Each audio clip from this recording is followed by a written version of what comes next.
අනුරාධපුර ශික්ෂණ රෝහලේ විශේෂඥ වෛද්‍යවරියක ලෙස පුහුණු වන වෛද්‍යවරියක සිය නිලන වාසය තුලදී දූෂණය කළ බවට සැකපිට අත්අඩංගුවටගත් පුද්ගලයාගේ අනන්‍යතාවය මේ වන විට තහවුරු වී තිබෙනවා. කිරිබණ්ඩලාගේ නිලන්ත මදුරංග රත්නායක වන සැකකරු ගල්නෑව නවනගර ප්‍රදේශයේ පදිංචිකරුවෙක්. අදාළ සැකකරු වෙනත් නඩුවක් සම්බන්ධයෙන් රක්ෂිත බන්ධනාගාරගතව සිට නිදහස ලබා පැමිණි අයෙක් බවද වාර්තා වනවා. 34 හැවිරිදි අදාළ සැකකරු චීවරධාරියෙකු ලෙසද සිට ඇතැයි හෙළි වී තිබෙනවා. යුද හමුදා සේවයෙන් පලා ගොස් සිට ඇති අතර සැකකරු ගල්නෑව විශේෂ පොලිස් කණ්ඩායමක් විසින් අත්අඩංගුවට ගෙන තිබුණා. අදාළ සැකකරු වෛද්‍යවරියව දූෂණය කිරීමෙන් අනතුරුව ඇගේ දුරකථන දෙකෙන් එකක් රැගෙන පලා ගොස් තිබූ අතර අනෙක් දුරකථනයෙන් නැති වූ දුරකථනයේ තිබෙන ස්ථානය පිළිබඳ ලද සංඥා අනුව පොලිසිය වැඩිදුර විමර්ශන සිදු කර තිබුණා. එහිදී අවකන දුම්රියපොළ ආසන්නයේ දුරකථන සංඥා නැවතී තිබීම හේතුවෙන් පොලිසිය විසින් එම ප්‍රදේශීය සෝදිසි මෙහෙයුම් තීව්‍ර කර තිබුණා.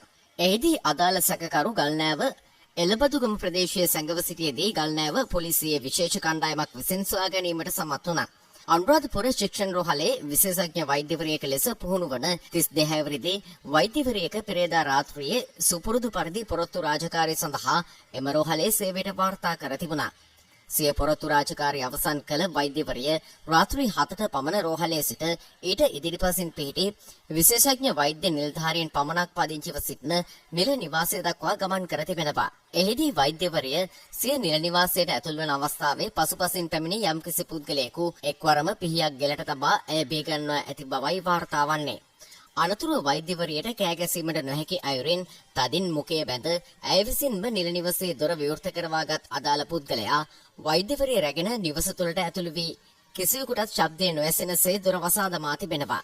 එහිදී සැකකරු අදාළ වෛද්‍යවරියගේ දෑත් බැඳ දැස් වසා කූර ලෙස දූෂණයට ලක් කර ඇති බව මේ වන විට සිදු කළ පරීක්ෂණවලදී හෙළි වී තිබෙනවා.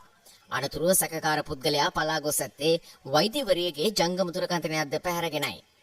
සිද්ධියෙන් සුළු වේලාවකට පසුව වෛද්‍යවරිය යලිත් රෝහල් වාට්ටුවට පැමිණ එහි දුරකථනයකින් සිය පියා අමතමින් මුහුණ දුන් සිදුවීම දැනුම් දී ඇති බව වාර්තා වුණා. අත්අඩංගුවටගත් සැකකරු ඉදිරි විමර්ශන සඳහා යොමු කර තිබෙනවා.